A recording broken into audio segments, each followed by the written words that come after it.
Hey folks, and welcome back to Travel University. Remember Myrtle Beach? That iconic stretch of South Carolina coastline where the sun was always shining and the memories were as endless as the ocean waves? It was the place where sunscreen went to die, and families bravely ate questionable seafood with a smile on their faces. The seafood might have been a gamble, but the fun was always a sure bet. Yeah, Myrtle Beach. It used to be the ultimate destination, a beacon of budget-friendly fun that drew people from all over. The boardwalk was always bustling with life, and the attractions were as cheesy as they were charming. It was the place to go, a beacon of budget-friendly fun. We're talking packed beaches, cheesy attractions, and enough mini-golf to satisfy even the most competitive dad on vacation. The sun was always shining, and the laughter was contagious. Families would spend hours playing mini-golf trying to outdo each other with every putt. But lately, Myrtle Beach has been looking a little rough around the edges. The once vibrant beaches now seem a bit emptier, and the attractions that used to draw crowds are now struggling to keep the magic alive. Like a faded postcard, the colors aren't as vibrant, the jokes aren't as funny, and the crowds just aren't as big. It's as if the charm that once made Myrtle Beach a must-visit destination has slowly faded away. What happened? Did everyone suddenly discover the joys of, paying full price for a snow cone in Aspen? Or maybe the allure of new, more exotic destinations has pulled people away from this classic American beach town? Buckle up, folks, because we're diving deep into the curious case of Myrtle Beach. Once a tourist trap now, well, more of a tourist meh. We're going to explore the rise and fall of this beloved destination and see if there's any hope for a comeback. We'll take a trip down memory lane, revisiting the vintage amusement park rides that once thrilled visitors of all ages. The Ferris wheel, the roller coasters, and the classic carnival games that made Myrtle Beach a family favorite. We'll also look at the local businesses that have struggled to keep their doors open in recent years. The mom-and-pop shops, the seafood shacks, and the souvenir stands that have been hit hard by the decline in tourism. And let's not forget the community events that used to bring everyone together. The beach festivals, the parades, and the fireworks shows that were once the highlight of the summer season. But it's not all doom and gloom. There's still hope for Myrtle Beach. With a little creativity and a lot of hard work, this beloved destination could make a comeback. We'll explore some of the efforts being made to revitalize the area and bring back the magic that once made Myrtle Beach a must-visit destination. So, sit back, relax, and join us as we take a closer look at the past, present, and future of Myrtle Beach. Who knows? Maybe the best days of this iconic beach town are still ahead.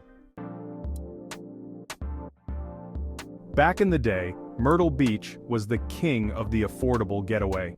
It was a place where families could escape the hustle and bustle of everyday life without breaking the bank. The sun was always shining, and the ocean waves seemed to call out to everyone, inviting them to come and play. The beach was a haven for those looking to relax and unwind. Gas was cheap, the beach was free, mostly, and you could score a week in a beachfront motel for the price of a tank of gas today. These motels, with their neon signs and simple amenities, were the epitome of charm.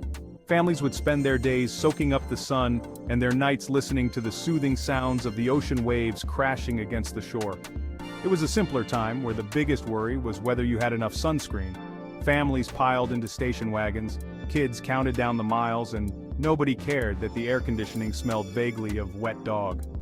The journey was part of the adventure, with everyone eagerly anticipating the moment they would catch their first glimpse of the ocean. Road trips were filled with games, sing-alongs, and the occasional sibling squabble, but it was all part of the experience. The excitement was palpable as they neared their destination. Myrtle Beach was a place where time moved differently. The days seemed longer, filled with endless possibilities. Whether it was building sandcastles, searching for seashells, or simply lounging on the beach with a good book, there was always something to do. The boardwalk was a hub of activity, with its arcades, shops, and eateries offering a little something for everyone. It was a place where memories were made and cherished for a lifetime. Days were measured in rounds of mini-golf, and nights were for shag dancing. Don't ask, just Google it.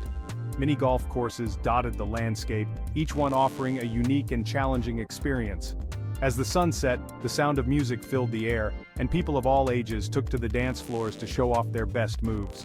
Shag dancing was more than just a pastime, it was a way of life, a tradition passed down through generations. You could buy a t-shirt that said, "I survived the Myrtle Beach Skywheel before the Skywheel even existed." It was glorious. Souvenir shops were filled with trinkets and memorabilia, each one a reminder of the good times spent at the beach. From seashell necklaces to postcards, there was something for everyone. The attractions, though simple by today's standards, were a source of endless entertainment. It was a time when the little things mattered most and every moment was savored. But like a sandcastle facing a rising tide, Myrtle Beach's reign couldn't last forever. The first sign of trouble? The economy, that fickle beast, decided to throw a tantrum. Suddenly gas wasn't so cheap, and neither were plane tickets. Families started tightening their belts, and those once-a-year vacations started looking more like staycations. Myrtle Beach, built on the promise of affordability, was caught in the crosshairs.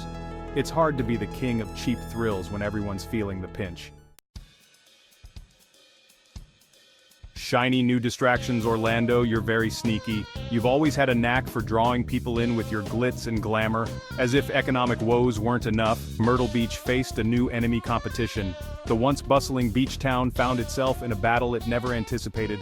Places like Orlando, with its magical castles and talking mice, started luring families away with promises of bigger, flashier vacations. The allure of meeting beloved characters and experiencing state-of-the-art attractions was too strong to resist. Suddenly, a round of putt-putt just couldn't compete with a day at Hogwarts. The charm of Myrtle Beach's simple pleasures seemed to pale in comparison to the grand adventures offered by Orlando. It's like trying to impress your date with a night at the local bowling alley when they just got back from a European cruise. The stakes had been raised, and Myrtle Beach was struggling to keep up. Myrtle Beach, with its slightly sticky floors and questionable karaoke bars, just couldn't keep up. The town's charm was undeniable, but it was a different kind of charm, one that was being overshadowed by the bright lights and big promises of places like Orlando. Orlando's theme parks offered an escape into a world of fantasy and excitement, a place where dreams came true and every corner held a new adventure. Meanwhile, Myrtle Beach offered a more laid-back experience, a place to unwind and enjoy the simple pleasures of life. But in a world increasingly driven by spectacle, the quiet charm of Myrtle Beach was becoming a harder sell. The parades, the fireworks, the larger-than-life characters, Orlando had mastered the art of creating unforgettable experiences, and families, eager for those picture-perfect moments, were flocking to the city in droves. Myrtle Beach still had its loyal visitors, those who cherished the slower pace and the chance to reconnect with nature, but the competition was fierce and the town had to find new ways to stand out. Orlando, you sneaky devil with your shiny new distractions, you've set the bar high. And Myrtle Beach, with its heart and soul, is left to find its own path in this ever-changing landscape. Mother Nature throws a hurricane party, and nobody's invited. And let's not forget about Mother Nature, who apparently has a mischievous sense of humor. Myrtle Beach, sitting pretty on the Atlantic coast, became a favorite target for hurricanes. Every few years a new storm would roll through, leaving behind a trail of destruction and damp beach towels. It's hard to convince people to book a relaxing beach vacation when they might end up using their suitcase to bail water out of their motel room. So when you look at the recent downturn in the economy, the risk of hurricanes, and the inability of Myrtle Beach to keep up with more modern tourist destinations like Orlando, it's no wonder this destination isn't as popular as it once was. But make no mistake about it, Myrtle Beach continues to be a nice tourist destination that brings in over 20 million visitors annually. Myrtle Beach has undergone a lot of development in recent years and has become a popular place to move for many. So, while it may be said Myrtle Beach isn't as popular as it used to be, the city remains an attractive destination with the potential to return to its former glory.